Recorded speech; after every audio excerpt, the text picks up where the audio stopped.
Hi, Lucinda. Hi.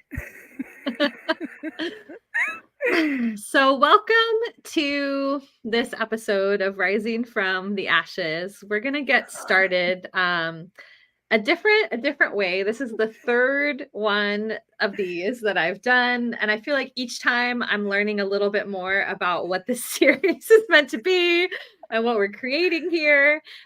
So today, before I even have Lucinda do her introduction, I think that we're just going to dance a little bit and get into our bodies. And then we're going to talk a little bit more about what we're here to do and what we're here to talk about. What kind of music are you feeling today? How should we enter this?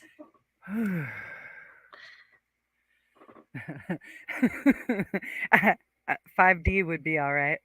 Okay. Hey, Alexa, play Queen Herbie 5D. Here's 5D by Queen Herbie right. on Amazon Music. Cool. Is that you? Nope. Just me, bitch.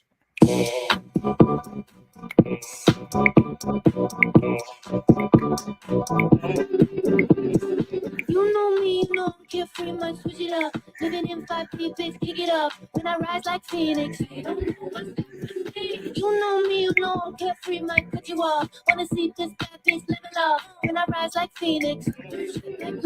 Keep up. I'm sorry, but it's silly to me now that you had really no idea who the fuck that you were dealing with. I'm like the second time a year, the thoughts are running on my genius. I was thinking you were way too busy stealing it. If I eat it, what to do with that? Pay attention, don't repeat it. I mention every day, I sleep at face. In the mirror, I see my soul, we have agreed to be the pillars, and I put that shit on every line. Burning, burning, burning. Thinking I found my purpose. Think this shit hot like furnace. Shut the fuck up, keep learning. Bitch, I've been working on myself. You can't come for the new me, wow. Bitch, wanna get like this, you got to keep it moving. You know me, you know I'm carefree, might switch it up. Living in 5D, bitch, kick it up. When I rise like Phoenix, they don't know what's happening. You know me, you know I'm carefree, might cut you off. Wanna see this bad bitch living up. When I rise like Phoenix. Ooh, but don't make me snap. Don't make me show you how I move when this shit gets bad. You know I'm always listening. I'm on a mission, making friends, no competition. I'm a smart and I just wanna win. I can't afford the list, I can't go back to where I've been. There's something to a better one because I defeated it. Too empathetic, I don't regret it, I'm resilient. Rip my shit off the wax again, take it and get like Brazilian. Everything fun again, I just gotta get a little, burn a little, feel a little, throw me in the fire, bitch. Falling. This little bitch go all in. I'm a transform, no warning. I'm a reborn, my morning. Yeah, bitch, I've been working on myself. You can't come to the new me, wow. Bitch, wanna get like this, you got to keep it moving.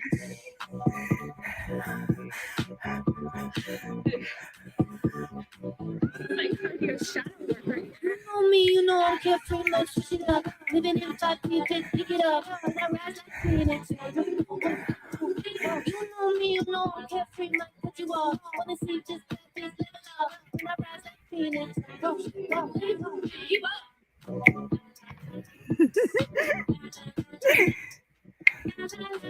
Don't know what's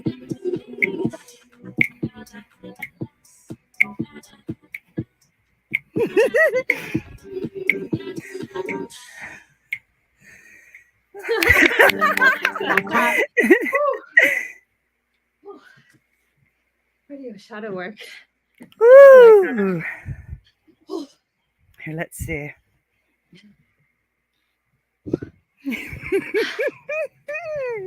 Oh, hold on. Alexa, stop. I want to make sure I don't hurt my. What's great is that taking my headphones off while I was. Okay. Woo-hoo. Goodness. Okay. Okay, So, let's be present. Let's be present. What I will say is the last interview talked a lot about dance and how much it's been a part of our healing and our spiritual journey. And I've just been talking to so many people who use dance as their emotional, spiritual cleansing cycle. And I think that, I'm glad that we got to start that way. Me too.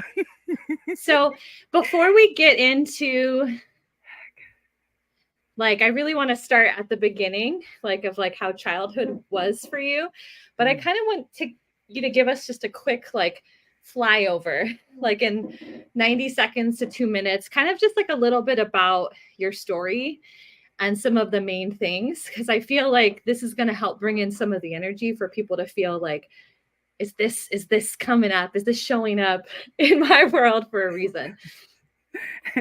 Let me just shed a little light on this. Okay? Just Yes. hold on. I'm feeling Okay. this is necessary for me right now. Since we're bringing things to light, right? Okay. Okay. Oh, that feels good. I don't feel so closed in now. Okay, good. Good. Okay. Oh, this is great. Let's see. Goodness. So 90 seconds. 90 seconds is a really long time. So I'm going to buy a lot of it right now. That was Okay. it. Okay. I'll probably touch on these points like during our conversation, and it'll be threaded throughout because there'll be filters of me in it and you'll Mhm. see it. So it's very representational of who I am. So, and it's been my story. That's the main thing, is it's been my story for my life. And my mom died when I was 5. And then her mom, my grandma, moved in with her husband, and she raised us with my father, and that was interesting. Then there was me feeling like all that abandonment, but not really knowing what that meant at that time, and looking for ways to fill myself, and then doing an addiction run for a really long time, finding out spiritual bankruptcy was the aspect and the mess, and then coming into a space where I learned how to care for myself in a no matter what way, and then spiritually feed myself in yet another way, and that's how I am right now. How I felt very spiritually fed. So that's in a nutshell. Okay. Okay. So if I really want to bring across here people's real stories, and I feel like sometimes people might see you, Lucinda, today and be like, she's just such a magical person. That's just, she must have just an absolutely I was born perfect this way. life. Yeah, to be this happy, to be this joyful, to be like, because it, and so I guess I'm just curious, what's your Okay, reaction so to like, that? yeah, so my reaction to that would probably be like I had somebody who was here for a while, and she was doing computer work with me, and we were in deep conversations. And when she found out the reason that I laugh so much is because of the irony of the universe. There's so much irony. You can see so many things if you're willing to see all the perceptions that are available. And it's so humorous. You could be anywhere. And so that's like what it was for me for that. The other part, that's in the great part, right? That's in the ooh, I love my life part.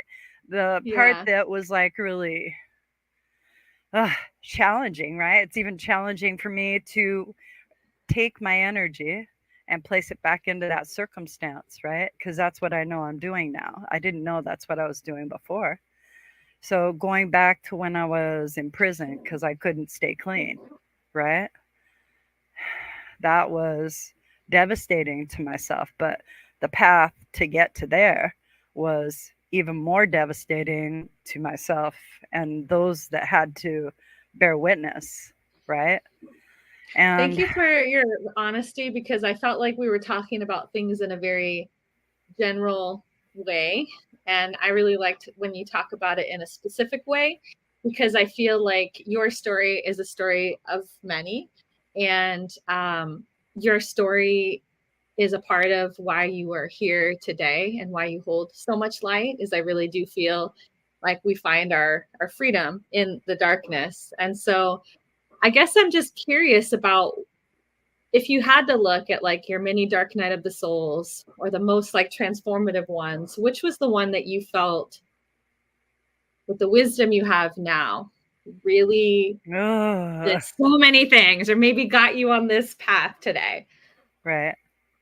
I would say, well, there's many key transformational tragedy aspect points where you feel like you reach like your bottom, your absolute end of whatever the rabbit hole is that you are in. Like there is such a finite point to it where the only thing that can happen is contrary, right?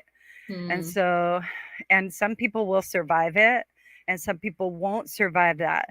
Some people won't survive that. We're seeing that around us every day right now. So I would say in my adult life, all right, I would say that my daughter passing, okay, reinstated that sense of abandonment.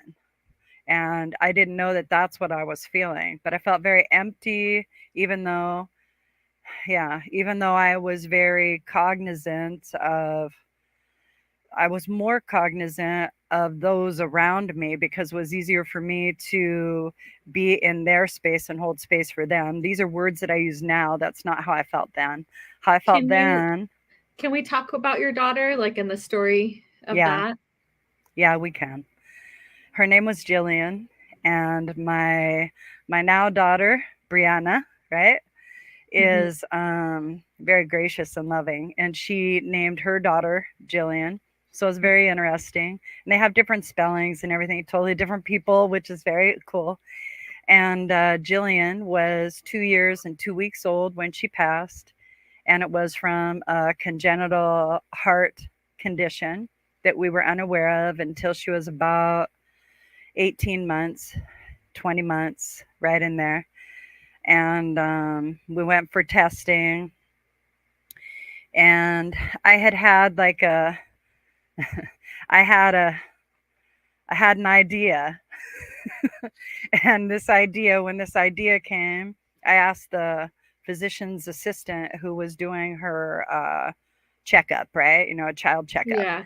And the physician's assistant, I said, hey, could you know what? We were over at my ex's, her dad's grandmother's house, and her husband had just had bypass surgery.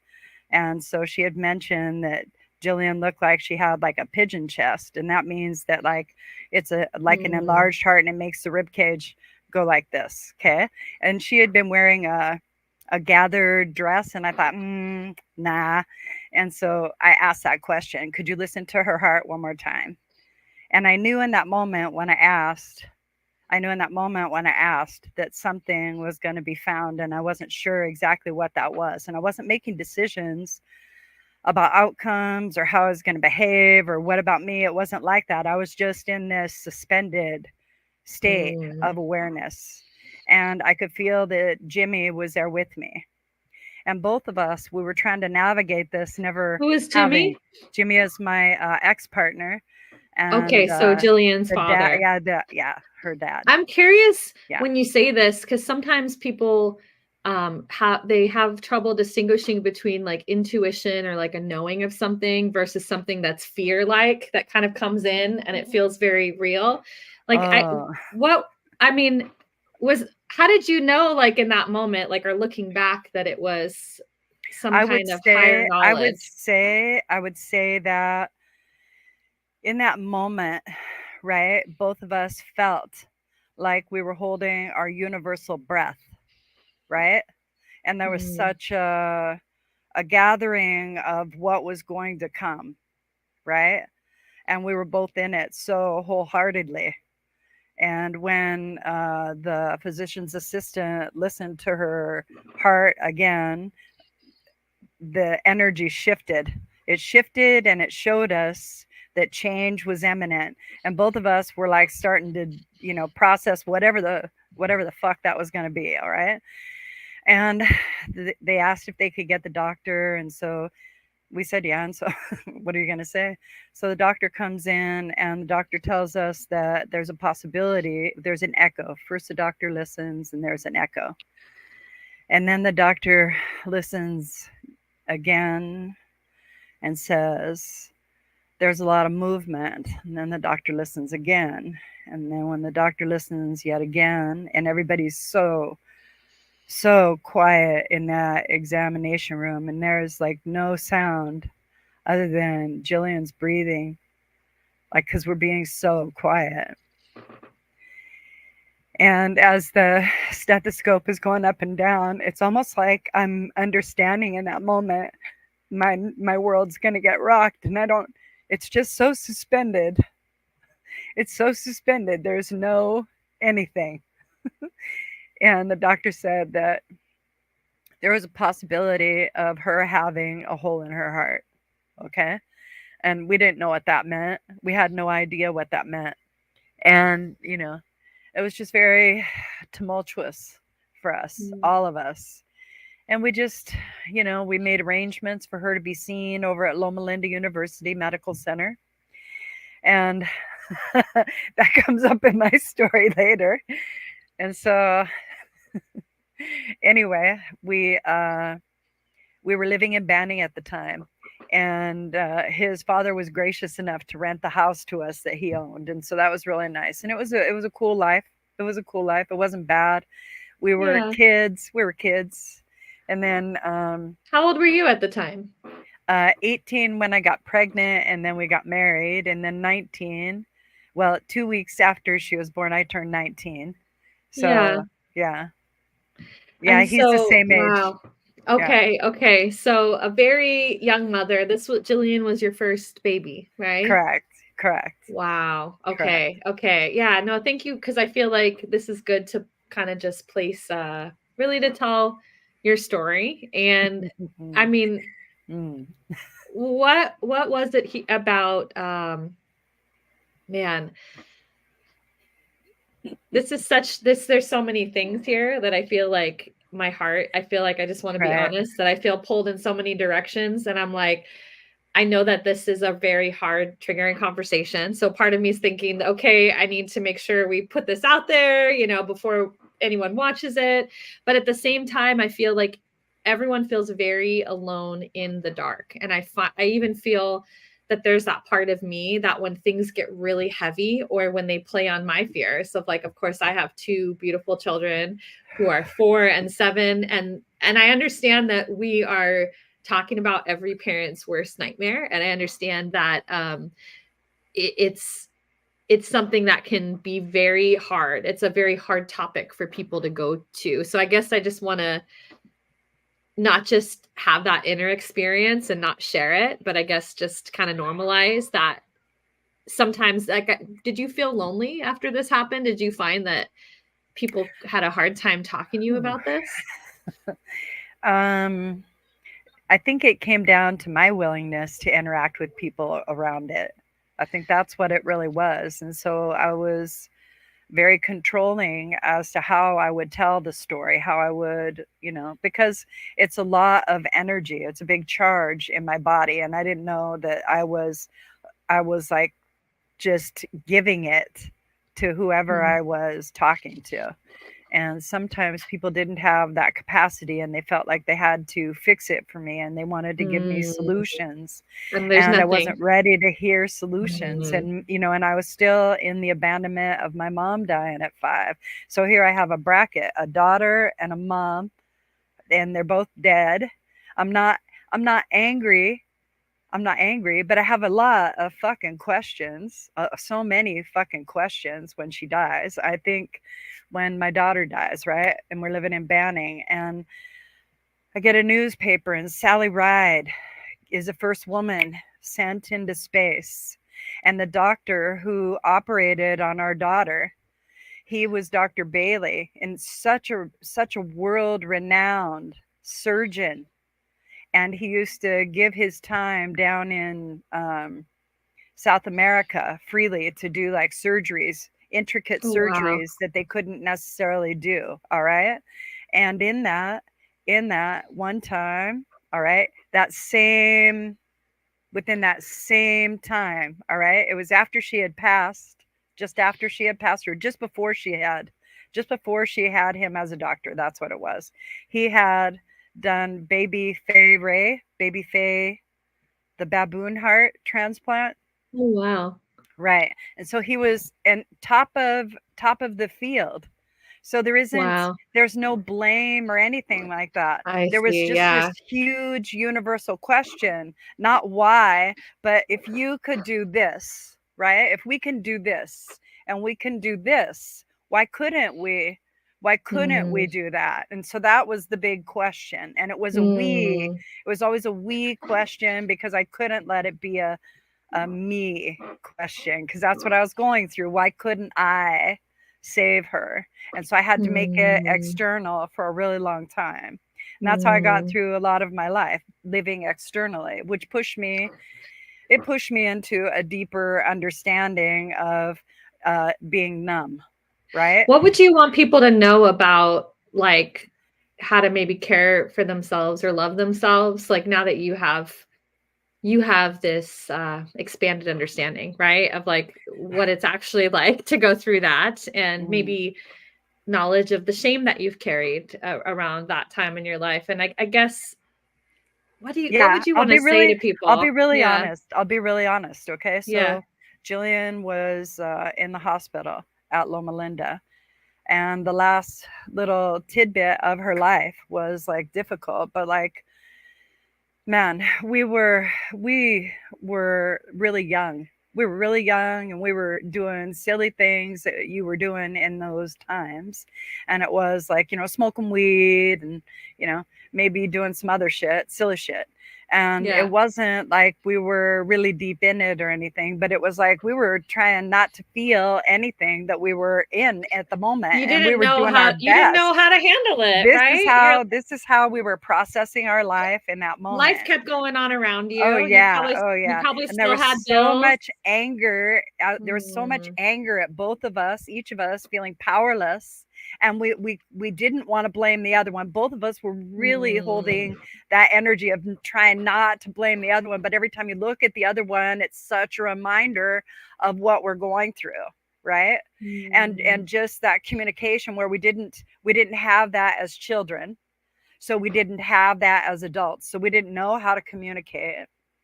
And so we went through this in a very tumultuous way, and I saw him in a broken way one time, and that was when they were getting ready to intern her into the ground, and he had wanted to be a pallbearer.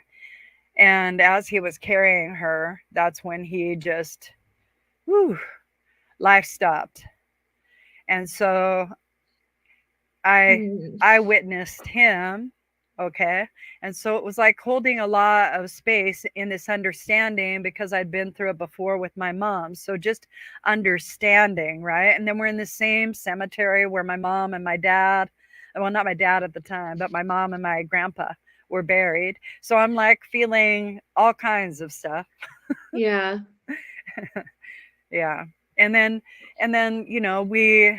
we stayed with each other because he found God. And so when he found God, it brought me back into this understanding that maybe I could find ease. And at first I was very reluctant. So I became this Jesus freak after like not so long because I found this beautiful healing that happened with this Holy Spirit healing, right? And I'd had it before when I was younger, and I'd had it like it's an anointing. It's a holy anointing that comes over me. And Yeah. when I get that feeling, it's like, woo. And this time it was wrapped up in Jesus. But that takes me to my 7-year-old vacation Bible school zealot who told me that I was going to be the next Jesus. Oh, Shit. wow. Oh, wow. Right. So tell me, like, so I guess I want to understand, like, when you look back at this now, how do you feel like that really shaped like who you've become, and the wisdom that you've gained? Because I think that, I guess I want to see the whole scope of this energy, right? Like, this Okay. introduced something so big on one end, and we know that like everything has, I guess, it's opposite. So I know that your capacity for expansion and wisdom and all this stuff like was created in that same moment. And I want to kind of weave in and out of the story, but tell me how you see that now. Oh, gosh, in so many ways. You had asked me if I could offer any kind of solace for people who are quite possibly going through this very same experience. Yeah. Absolutely not. Absolutely not. It is hell.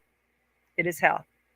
And There's nothing really that can be said because everyone wants to no, try to find the right because thing like to be said. there's this moment in time when you hear the news. All right. There's this moment in time, just a moment. It's just a very brief moment, like a gap in the universe, like a tear in the fabric of time, where you get told the news and it becomes finite. And you know, in that moment, that you could check out psychologically and everybody would be okay with it. You could just check the fuck out completely and everybody would be okay with it. They would be okay with it. And that is a really scary moment. And it lasts about that amount of time. And that Wow. is what you're fighting the whole time because you decide to stay. Because you decide to stay. And as you stay, you relive each moment, and you let it. That's the best I could give you. You let it be you because it is you.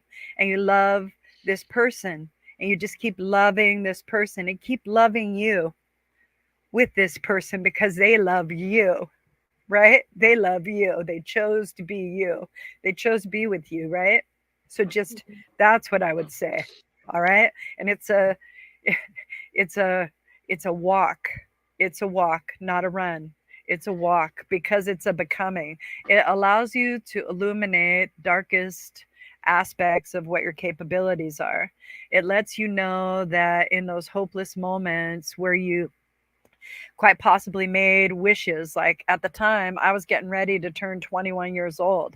And what I had in my mind was I wanted her to get well so she could come out of the hospital because I wanted to have a big party for my 21st birthday. Then she passes the day before my 21st birthday. So this big intention that I sent, right? I live with this intention because this is how I'm going to, in my mind and in my heart, attach the guilt. It's how I can really bring the guilt in and know that I don't deserve. I'm once again telling myself, I don't deserve, period. I just don't deserve, whatever that means, not to receive anything. There's no state of allowance in me.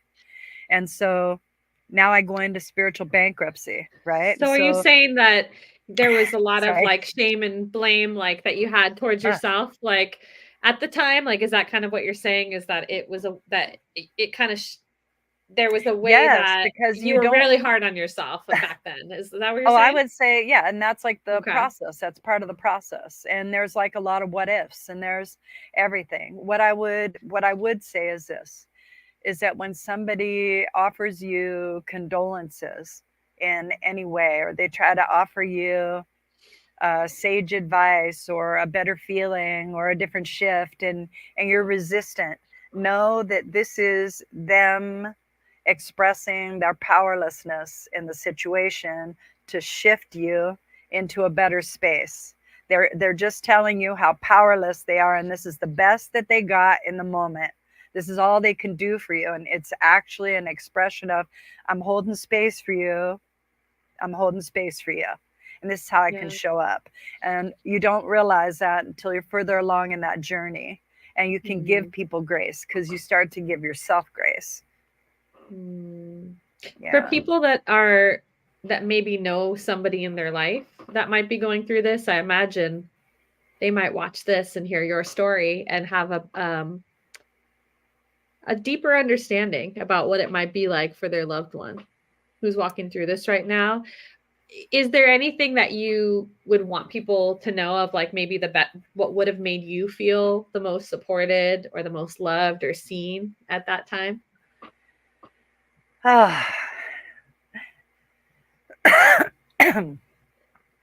So I came from abandonment.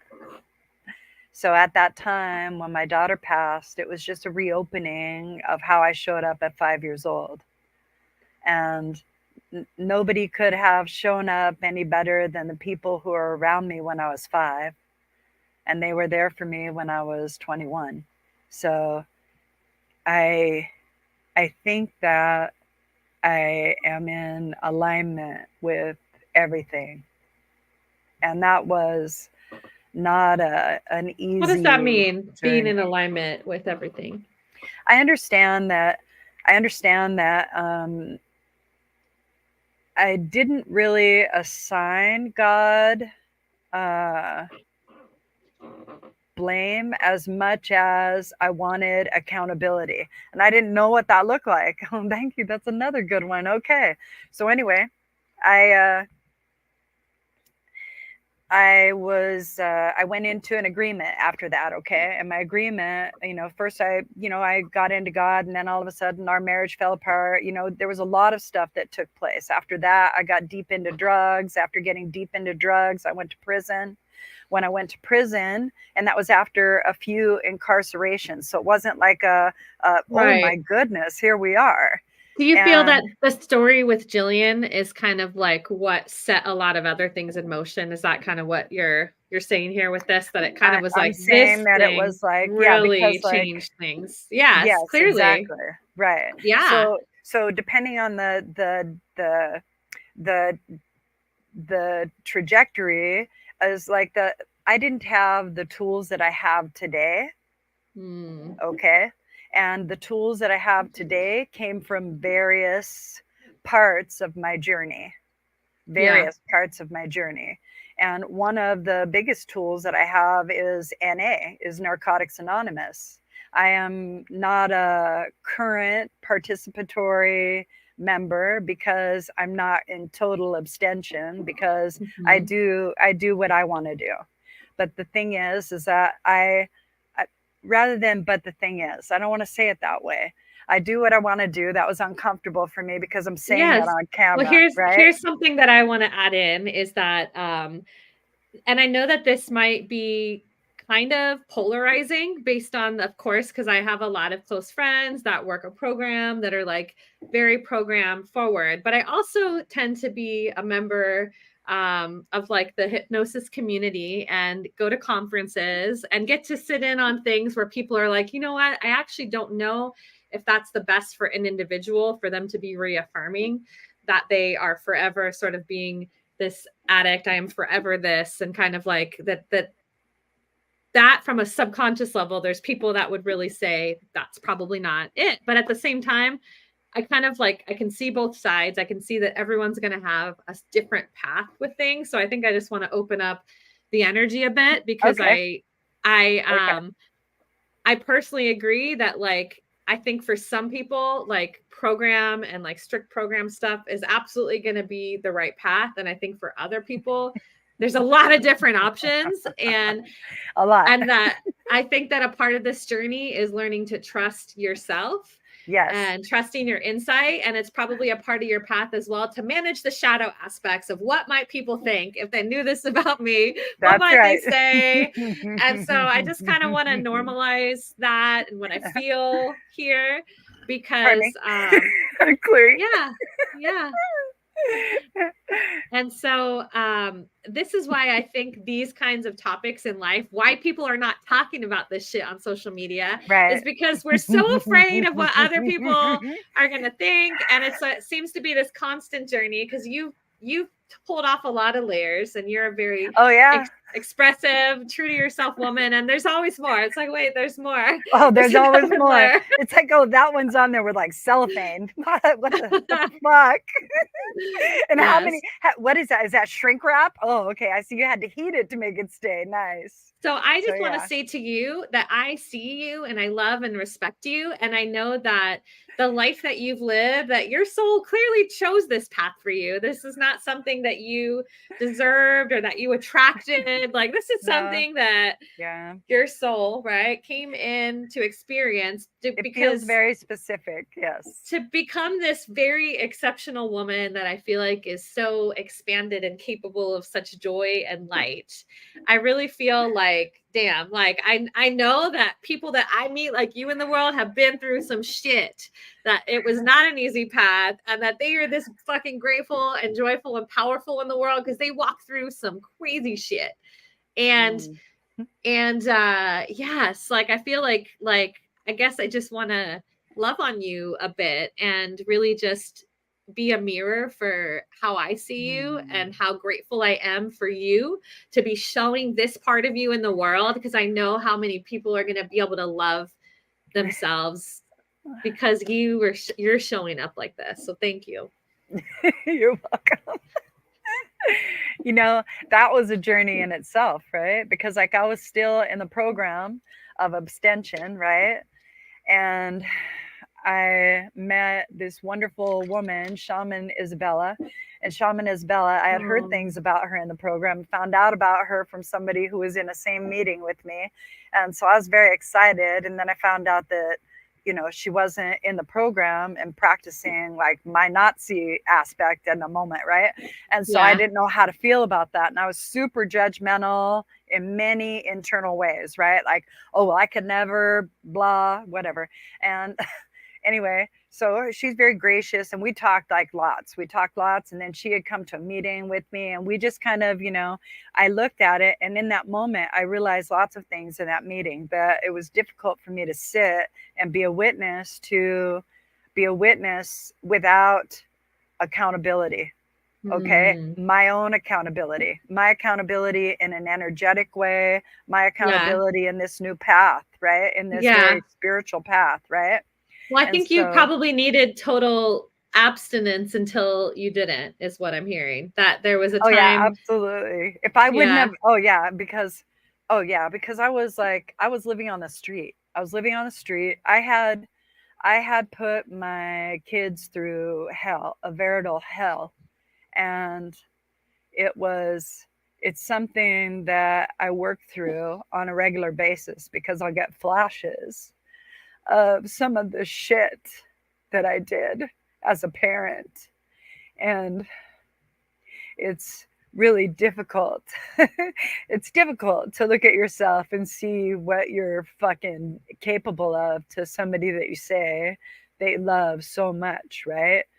And knowing that you come from that place of hurt, but you don't know how to like stop it. Can you see now that version of you did the best that she knew how? Can you see that now? Oh yeah, that's why I'm able to be here, because like she showed up. I'm right now so I want to let you know, okay, who I'm weeping for right now.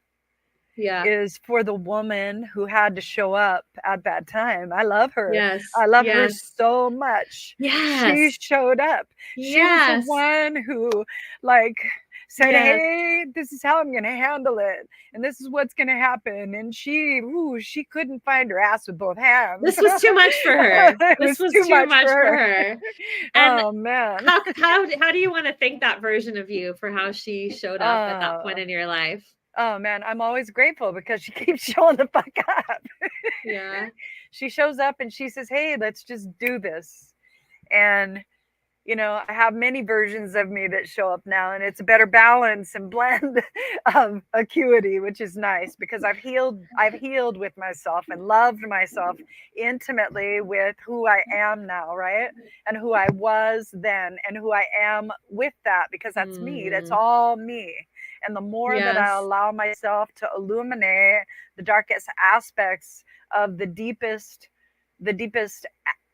addict moves that I have made in my life toward another individual, right?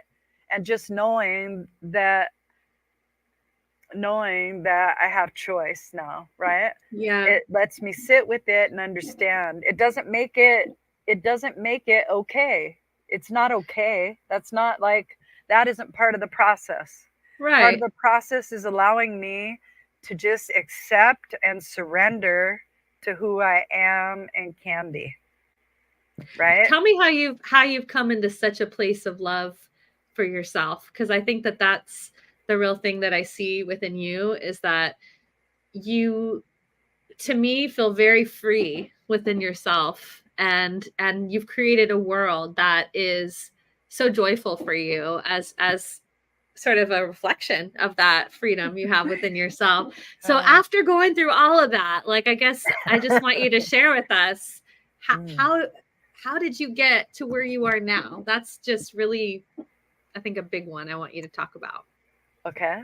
All right. Whew. Well, gosh, so much. I am really grateful for where I am right now. And where I'm at right now is this beautiful space of all that I am. All that I am. And you didn't ask me how I got here, right? You just asked me how I'm grateful. Well, no, I think I do want Okay. you to, like, because I feel like you've How do I really, maintain it? How do I maintain your it life would could probably have be a got good- your life could have gone in a variety of different directions, right? And it did. It absolutely did. I was It homeless. did for a while. And I Yeah. thought that my kids were going to choose to live with their dad, and some of them did, and that was like that. It's devastating because then it forces you to look at yourself, but you don't want to when you're in those choices, because those choices are providing you numbness from the pain that you don't want to look at. It's this big pattern and cycle that's handed down to you from like your parental structure and your social structure. And so you're just doing the best you can with the conditioning that you were given. So I would say that for me, I'm really grateful that once I stepped out of a programming, conditioning environment, when the time was good for me personally, right? When the time was good for me personally, and I went through a lot of headspace over that. Like a lot of headspace over that.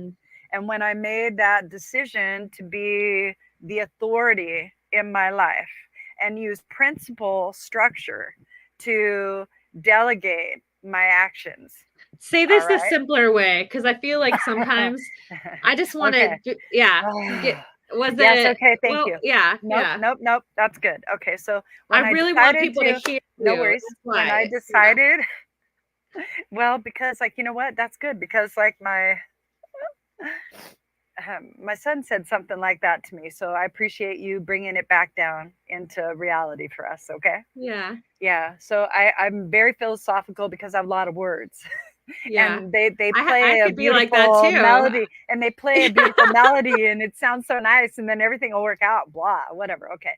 So I'm a lot like you in that way. Right? And Yeah. I recognize it. Yes. Thank you. Thank you. So I would say that like when I decided to step away from program, when I decided to step away, it was a very personal decision. It wasn't based on my surroundings or stress that I was going through. It was a question that I had to the universe, between me and the universe. Yeah. And you were sober really for like almost 14 17, no, almost 17 years. Yeah. It was right around that time, which is usually the time that people go out, because there's lots of questions around it. The question is, am I doing enough to stay, or is this enough?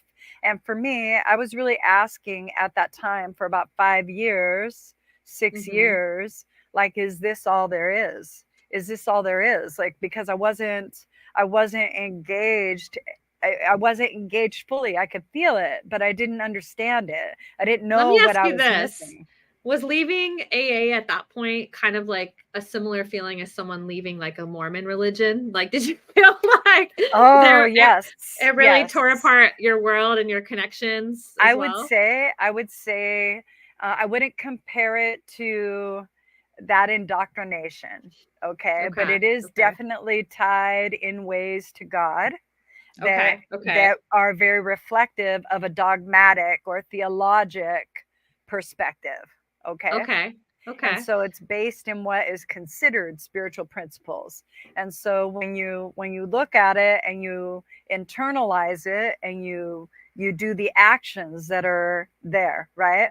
It allows you to see change. And when you see change, it installs choice. And when you have choice, you become the authority. But if you use, this is the only way, then your perception is very limited. All right. So what I'm feeling is that just like we might need to choose to be in or not be in relationships, any relationship that we're in. I feel like it's also going to be like that for people with programs. So I don't feel like you're saying this doesn't work or this isn't right for anybody. Oh no. I feel like you where it came to a place where you were like, what is my relationship with this? Is it in line with my values? Or do I need to reevaluate this part of my life and maybe put something more into alignment that feels like more true, more expansive to me? Not from a place of fear, but from a place of being No, it wasn't healed. a place of fear. It wasn't a place of fear. And it was a place of healing. I felt like there was something really big that was going on with me. I wasn't really sure what it was. And I kept getting this message that maybe I should smoke some pot. And I was like, oh, I don't know if that's what I want to do. I don't know if that's what I want to do. I don't know if that's what I want to do. And I go, and I'm in that, I'm in that fucking OCD loop that is so, constant anyway. And then finally I decide that, okay, I'm going to do it. And when I do it, I pull the Holy Spirit in. And when I pull the Holy Spirit in, I go a little bit mad, right? Because I'm repeating behavior that caused me detriment before.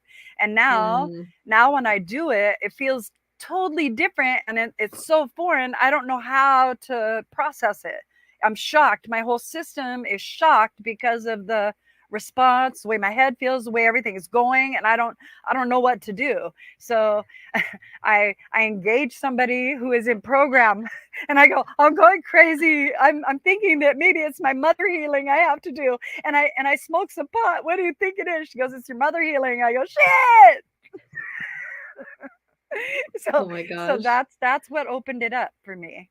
And so, but now I could see, like, I could see my behaviors. I could see my patterns because I was willing to see my behaviors and my patterns. And I couldn't see them until I got to what I believed my core was. And my core, I think, is when my mom, well, not think, it's, I know now that it's abandonment. I know it's abandonment because I could see it represented in my life in many ways. So do you think that healing the abandonment wound is like kind of like the big thing that you came here to learn about in life?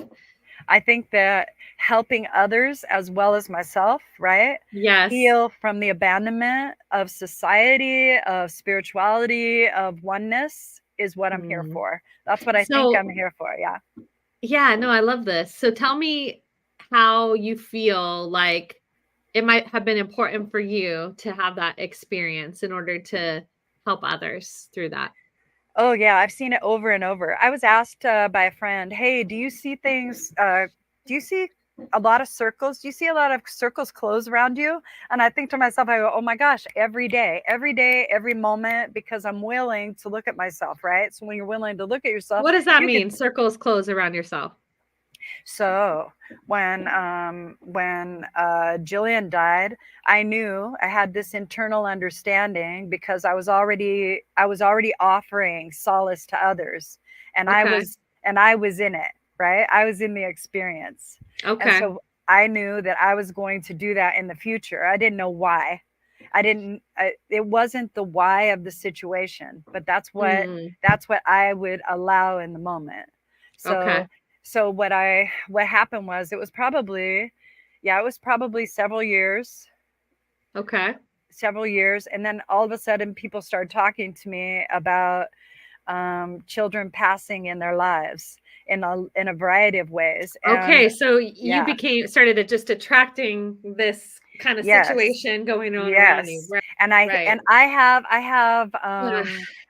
certain understandings where now I understand that I was pulling that into my experience so that I could learn how to process myself, right? Because when we have these emotions and we're in these deep conversations, we're crying for ourselves in that moment. There's something that we're releasing for ourselves, right? Yeah. And just going into that recognition a lot, right? And allowing it.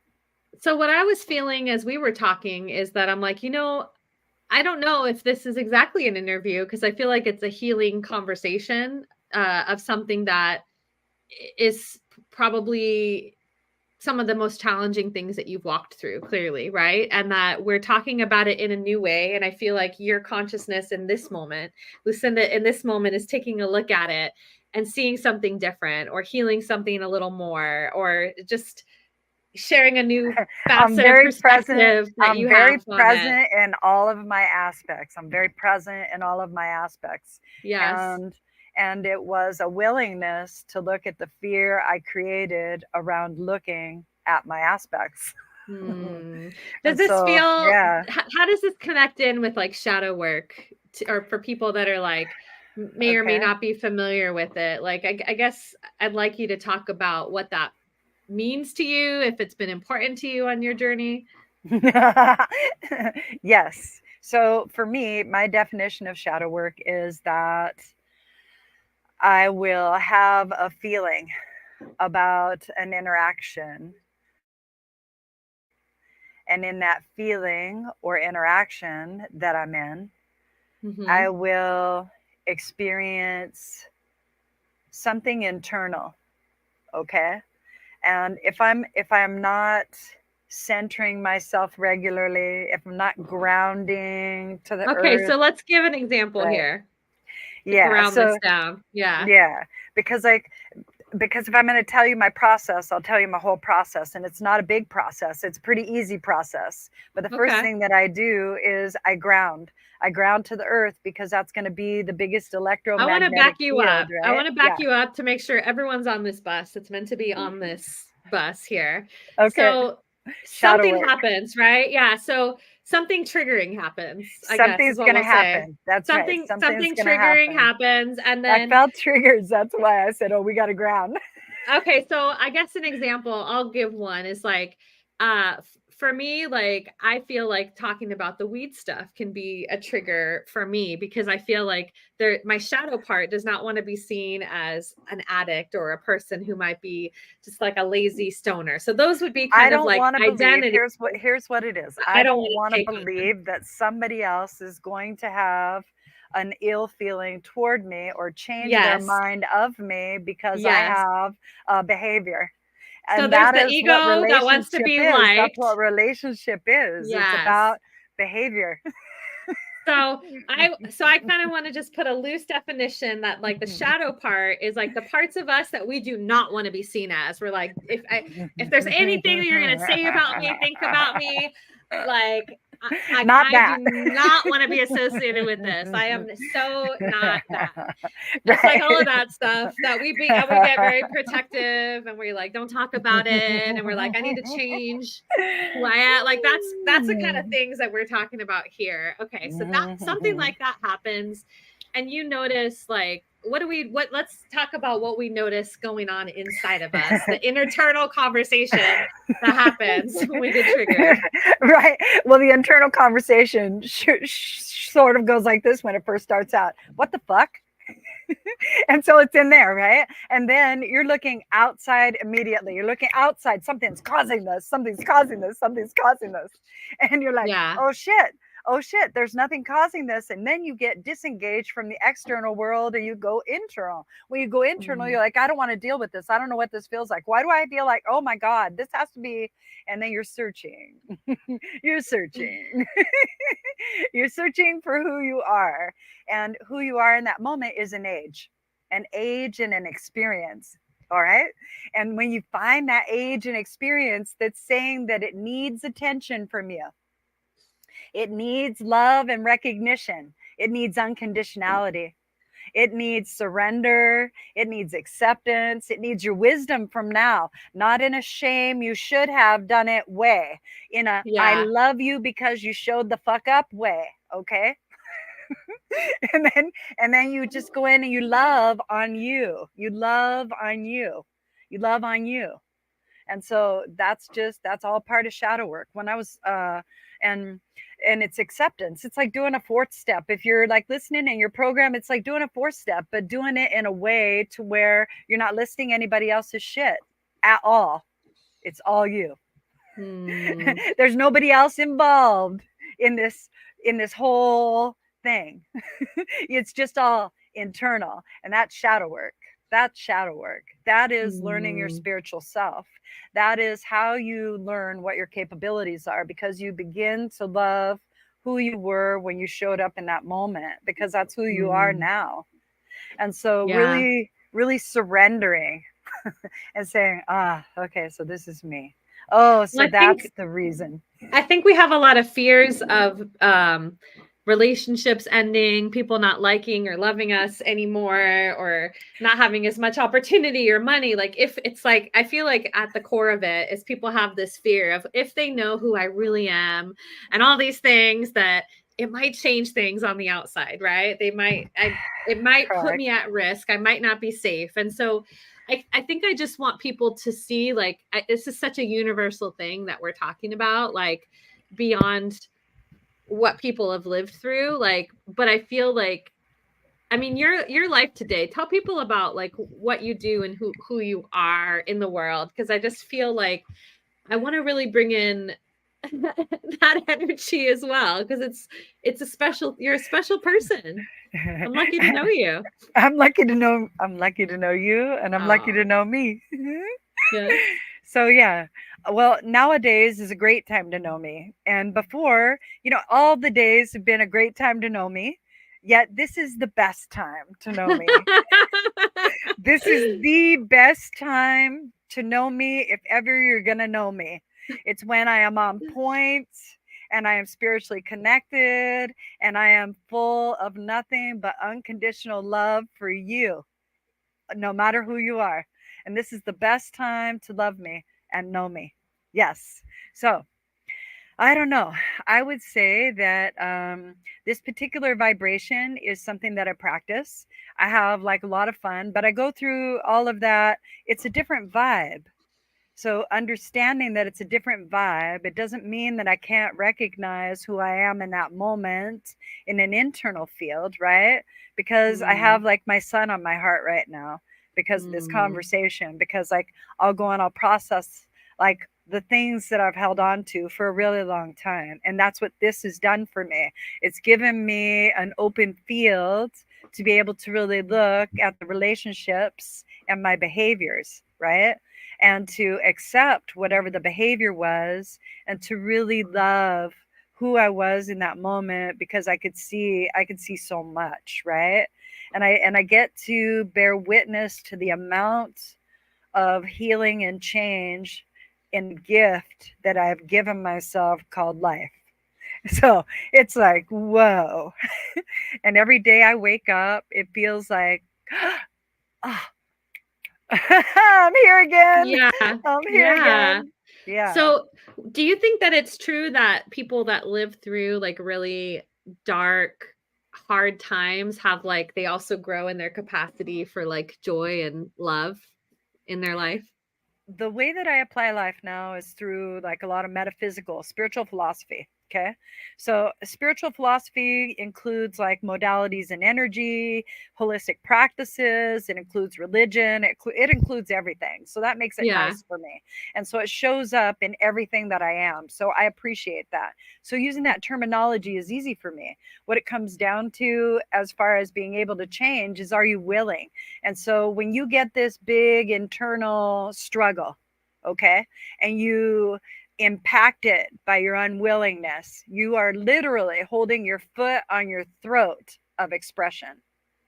So if you can just ease up on that accelerator, right, and allow yourself to talk to you in a loving way, right?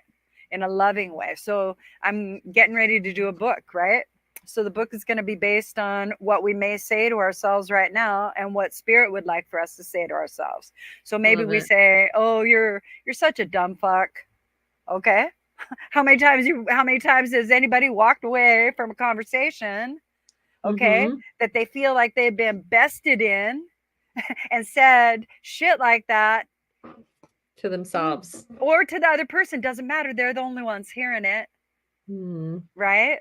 And so that becomes a vibrational offering in your experience, and it's going to feel uncomfortable, and you're going to try to assign it outside of you, and that's not where it's at. It's you. Right. Right.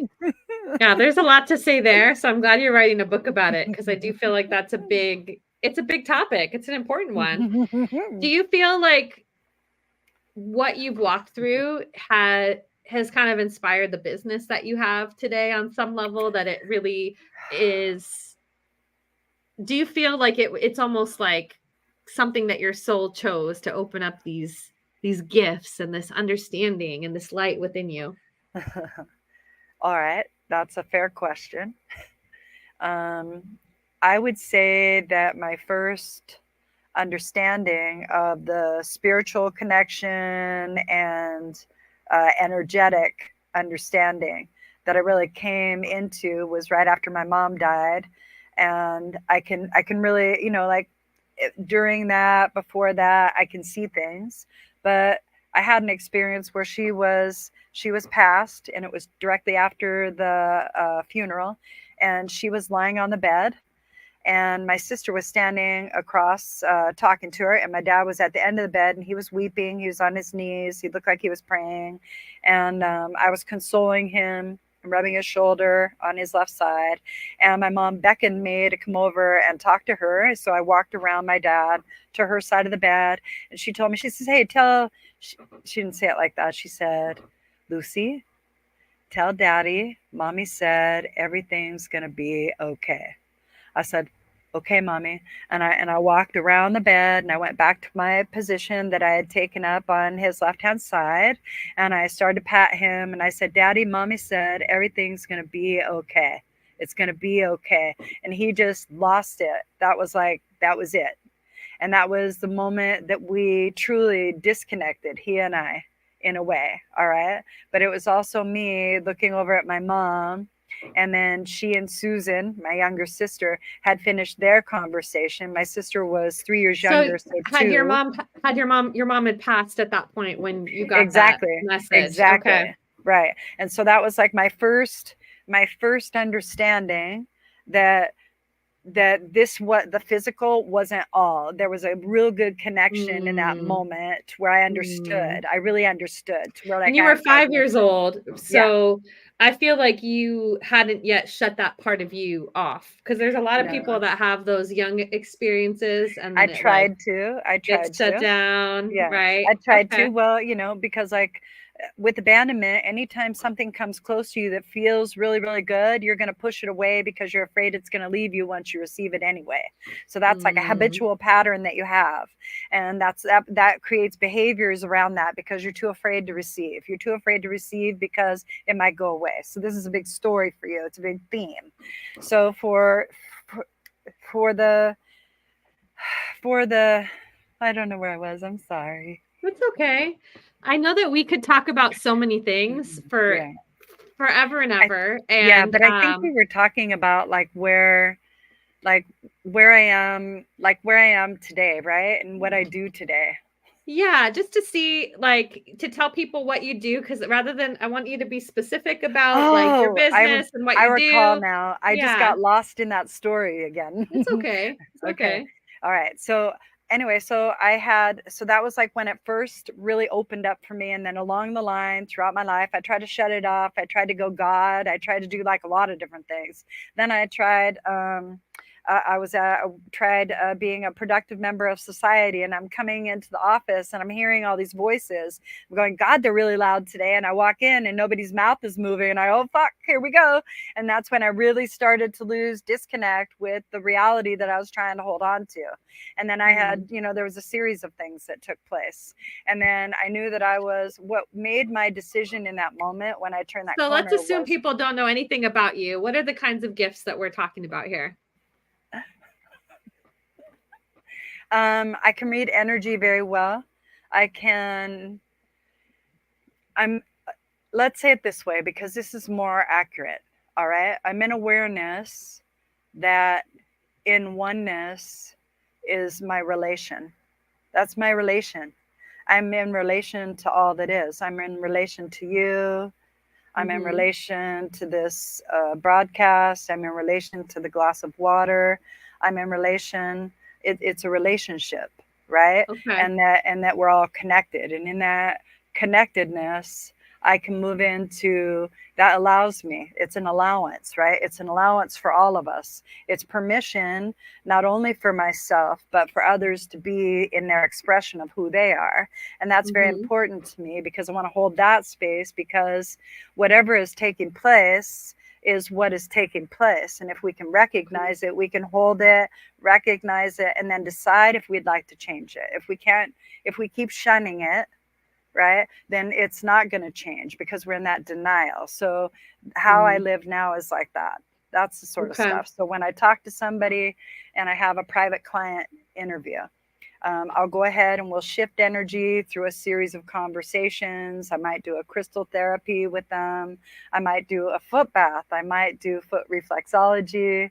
I might put you into the Tesla room and add some energy. We might have a conversation in the garden. I might serve you some tea. Love it. But I will provide you the transformation bridge that you are wanting to cross in that moment to allow yourself to become who you're asking. So what I see about you is because of your path, I think you're willing to meet people in places that feel really dark and that feel very lonely, and to be very present, to remain very present in very tough moments in people's lives. And I think that that's a real gift, to have someone be able to be presence and love for you, and to walk beside you during your transformation. That's kind of how I feel about you. And how I know that you've been such an amazing mentor, and I think a spiritual teacher for me in my life. And I know through the community that you've created that so many people just really love you and are so glad to have you in their life. And you've brought so much love, I think, back to the hearts of many people. And what I know that there's a lot that we could say here, and I feel like this could probably be like a whole 12 episode series for this story. But if we had to wrap it up in a way that you could maybe bring anything that you wanted people to hear, whether they're going through this right now, they're feeling some of the things that you're feeling, what would you want to say to them or offer? And it could be nothing. It could just be some energy. It could be like a dance move. It doesn't have to be anything conventional, but what do we want to bring them?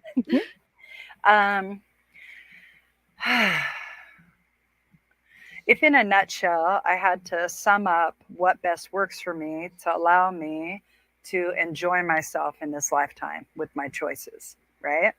Is not only giving myself permission, but speaking to myself that beauty of that permission, that beauty of that choice, that beauty of the choice, the beauty of who I am in the choice, the beauty of who I'm becoming. And then the transition into the change is easier. And if you could recognize that you're in a rabbit hole, right?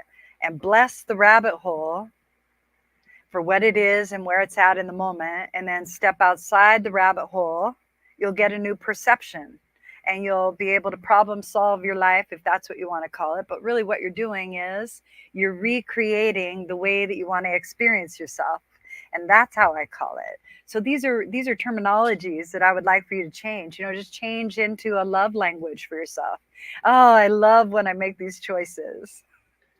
So that would be the wisdom that I would love to give. Coming back into more love and acceptance for all the versions of you that existed, and coming back.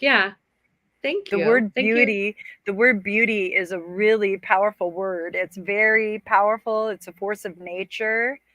It is not only an aesthetic, but it is a descriptive, and it is so supportive and current. It's so currency oriented to where it just flows through everything, right? And when you use that and you allow yourself to see the beauty of you in the situations, the beauty of you in the choices, the beauty of you in how you're able to give yourself permission to make that choice in that moment, right? Then you go into that acceptance. And then what happens is it lightens up what that circumstance was. It doesn't change it. It lightens it because you begin to understand that that's who you were in that moment. It doesn't mean that you're trying to escape you anymore. You're just like, oh yeah, oh yeah, whatever it is, right? And, you know, we all have guilt, remorse, shame, doubt, all of that. And as we transmute that energy into acceptance, when we surrender to what is, who we are in that moment, it makes it so much easier. And that's the stuff, that's the fodder that leaves. It's like the manure, right? It's given the foundation that we needed, the bottom. And now we can rise from, there. Thank you. I love that. You're I feel like my body is like really needing some food today. And I was realizing with the time that my body wow, at this point, because I know we were like 45 minutes and I was like, it's an hour 10. Ooh. And I was like, all right. I was like, I don't feel like we even wrapped this up as fully as I could have. So I'm sorry if I cut off any parts of your story, but we can always do a part 2 if you feel like there's something else that needs to be told or said. It might continue, but thank you for your time, Lucinda. Thank you for just bearing your heart and being open and like really, really bringing that love forward for everyone that could benefit from your story today. I appreciate you. I appreciate you. Thank you so much.